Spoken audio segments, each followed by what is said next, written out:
A firestorm erupted live on Talk TV as hosts Isabel and Kevin launched a blistering attack on the government's shocking cover-up.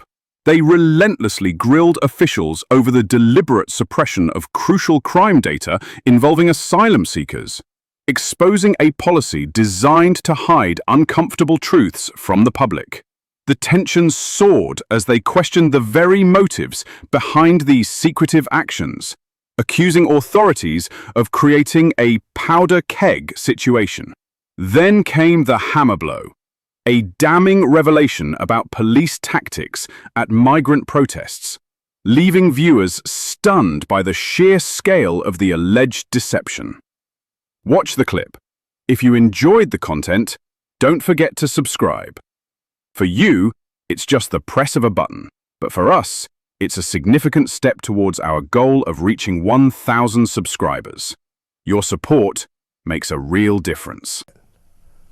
I want to know exactly who these masked characters are that turn up in an incredibly organised fashion to disrupt and derail peaceful protests. It's all very convenient, it seems to me, that there are these thugs that turn up just when the politics are getting really, really awkward for the government. I mean, any government that isn't terrified of women and children turning out en masse to protest against something as sensitive as immigration policy is a government with its head in the sand. And I'm afraid actually that is probably what we've got. But, you know, any regime should be extremely afraid of women and children, mothers, grandmothers coming out to take a stand in the peaceful way that they were. You know, women have got many better things to do. Mums have got better things to do. Grannies have got better things to do. I'm not saying the men don't, but it's quite unusual to see heavily dominated female political protests. And yet that's what we had yesterday outside that hotel in Canary Wharf. And all of a sudden it turned sour. And that was because a bunch of people turned up, masked up, brandishing England flag and England logos in a way that seemed to me purely out of central casting. And I just want to know who these people are. Are they really far-right thugs? Maybe they are. You know, I just think we're right to ask some questions about whether these characters who perform a very great service for this government by allowing the authorities to have the pretext to say, right, we've got to disperse this thing, it's all getting up. Cover up of a rape in Nuneaton in Warwickshire. Let's talk about what has been going on in Nuneaton in Warwickshire. A very disturbing story. Two men were involved in the shocking rape of a 12-year-old girl. One of them has been charged with rape, and the other has been charged with kidnap, strangulation, and aiding and abetting an assault.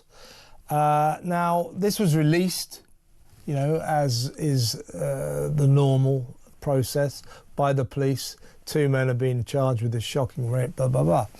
What they didn't tell the British people, what they didn't announce, was the fact that these two men who were allegedly involved in this alleged rape are asylum seekers living at a home of multiple occupation nearby.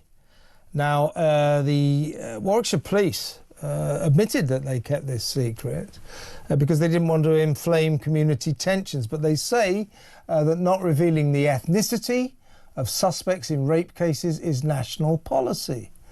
Well, that policy needs to be changed then, doesn't it?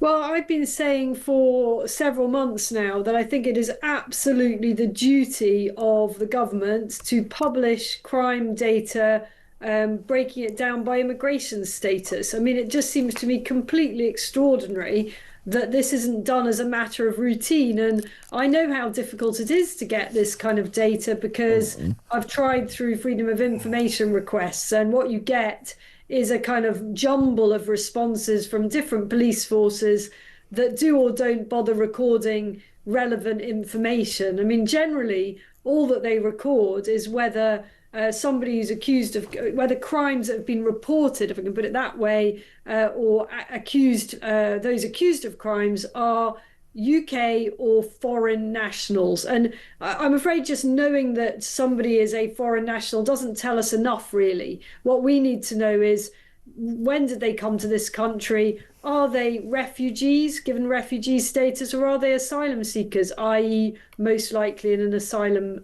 migrant hotel? Yeah, there's no doubt that all over the country, the authorities and the police are trying to keep quiet the obvious rising tide of sex crimes, either proved, confirmed, or charged, alleged, that are happening involving asylum seekers all over the country. There is a concerted bid to keep this from the people because the authorities fear that such knowledge, if we knew about what was going on, if we knew that more and more of these unknown young men who we let into the country with gay abandon are committing sex crimes, if we knew that, it would be incendiary, and there would be, they fear there would be bad disturbances, riots like last year. But the way to deal with this situation in a free democracy is not to keep it secret. That is a powder keg. That is a recipe for catastrophe. Yeah, and I don't think it's going to be sustained much longer. I think there are moves to publish this data, but unbelievably grudgingly. You know, the government really does not want us to know, and for good reason, because I think when the data finally is grudgingly released, we will discover that it is immensely disproportionate when it comes to crimes committed by asylum seekers and refugees. And that is exactly the narrative that the government is trying to avoid. And what will be interesting is, you know, to what extent will any data be backdated? I mean, have some police forces been quietly collecting this information without having the obligation to do so from the Home Office?